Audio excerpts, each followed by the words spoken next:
سلام زخبركم سمعتنا ازي حرياكم حريا بوستي نلومي زحرنا يوم علتاو زيناتات حيزنا لكم قريبنا لنا كتكتاتلنا بخبر عديمنا فلما بقندر استاد زيناتات زعلت كنجمر وتادراو فت تግራይ ጫፍ በፂሖም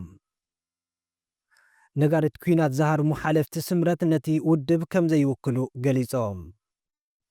ኣሜሪካ ማዕቀብ ኣብ ልዕሊ ኢትዮጵያ ክትገብር ከም እትኽእል ተሓቢሮም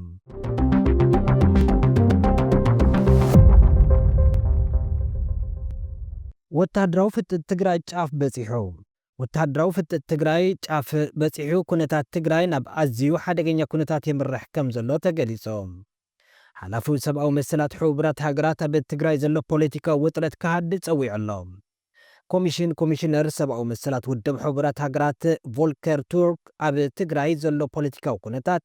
ኣዝዩ ሓደገኛን ዝኸፍአን እንዳኾነ ይመጽእ ከም ዘሎ ኩሎም ኣካላት ድማ ነቲ ደቅሲ ከህድእዎ ኣተሓሳሲቦሎም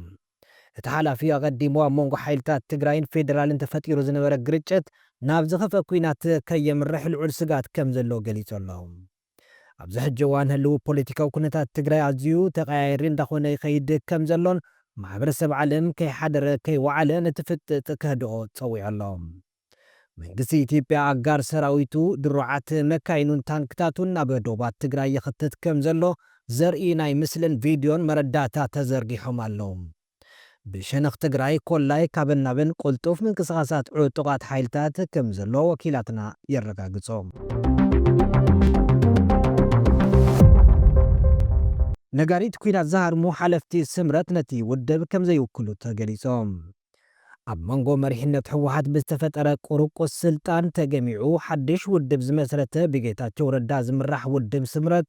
ኣብ ህዝብና ኣጋጢሙ ዘሎ ዝተሓላለኸ ፀገም ዝፍታሕ ብሰላማውን ዲሞክራሲያውን ንኹሉ ደቂ ብሄር ማእኸል ዝገበረ ቃልስን ልዝብን ከም ዝኾነ ብፅኑዕ ከም ዝኣምን ገሊጾሎም እቲ ብኣማኻሪ ውድብ ብልፅግና ኮይኑ ዝምእዘን ኣብ ትሕቲኡ ዕጡቕ ሓራ መሬት ከም ዝዝወር ዝንገረሉ ውድብ ስምረት ኣብ ሰላማዊ ፖለቲካዊ ቃልሲ ከም ዘሎ ሓቢሮሎም እቲ ውድብ ነቲ መንግስቲ ኢትዮጵያ በትግራይ ኩናት ንሙላዕ ዘካይዶ ዘሎ ፖለቲካዊ መቀራረባትን ወታደራዊ መቀራረባትን ደገፍ ንዝህቡ ዘለው ላዕለዎት ሓለፍቲ ስምረት ግብረ መልሲ ከም ዝኾነ ዝግመት ብገለ ኣባላትን ኣመራርሓን ውድብና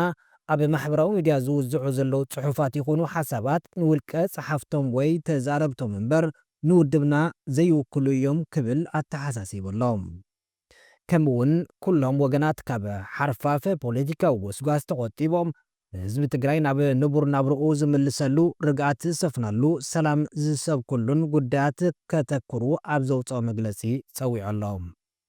እንተኾነ ውድብ ስምረት መንግስቲ ኢትዮጵያ ኣብ ልዕሊ እቲ ብሕወሓት ዝምራሕ ዘይሕጋዊ ዝበሎ ምምሕዳር ትግራይ ወታደራዊ ስጉምቲ ክውሰድ ፃውዒት ገይሩ ከም ዝነበረ ይዝከር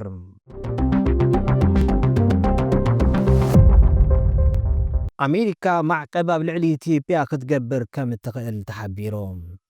ምምሕዳር ኣሜሪካ ኣብ ልዕሊ ሰበስልጣን ኢትዮጵያ ተወሳኺ ማዕቀብ ክገብር ከም ዝኽእል ፖለቲከኛ ጃዋር መሓመድ ኣጠንቂቖም ፖለቲከኛ ጃዋር መሓመድ ነዚ ዝበለ ኣቦ መንበር ሰኔት ኣሜሪካ ጂም ሪች ንኢትዮጵያን ኢምራት ዓረብን ኣብ መዝገብ ደገፍቲ ግብረ ራዕዲ ከኣትዋ ድሕሪ ምፅውዑ እዮም ኢትዮጵያ ውሽጢ ግዝኣታ በክልል ቤንሻንጉል ጉሙዝ ሓደ ምስጢራዊ መሰልጠኒ ማእከል ዳዕሚ ሰሪዕ ከም ዝሃነፀት ሮይተርስ ዘካይዶ ረቂቕ ምርመራ ምቅልዑ ይዝከር እዚ ማዓስከር ኣብ ጎረቤት ሃገር ሱዳን ንዝዋጋእ ዘሎ ወታደራዊ ጉጅለ ዳዕሚ ሰሪዕ ኣሽሓት ተዋጋእቲ ወታደራት ዘሰልጥንሉ ምዃኑን ንዞባ ቀርና ኣፍሪቃ ንምዝራግ ብኢምራት ዓረብ ከም ዝምወልን ከም ዘቃልዐ ይፍለጥ ኣሜሪካ ብ7 መስከረም 2014 ግዕዝ ንዚ ደማዊ ኩናት ትግራይ ተዛሚዱ ገበናት ኩናት ኣብ ልዕሊ ዝፈጸሙ ሰበስልጣናት ኤርትራን ኢትዮጵያን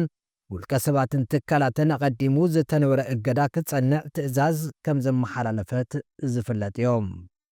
ዝኸበርኩም ሰማዕትና ዕለታዊ ዜናና ነዚ ዝተኸታተልኩም ይመስል ነይሩ መሪፅኩም ስለ ዝሰማዕኩምና ካብ ልቢ ነመስግን ሰላም ወሰናይ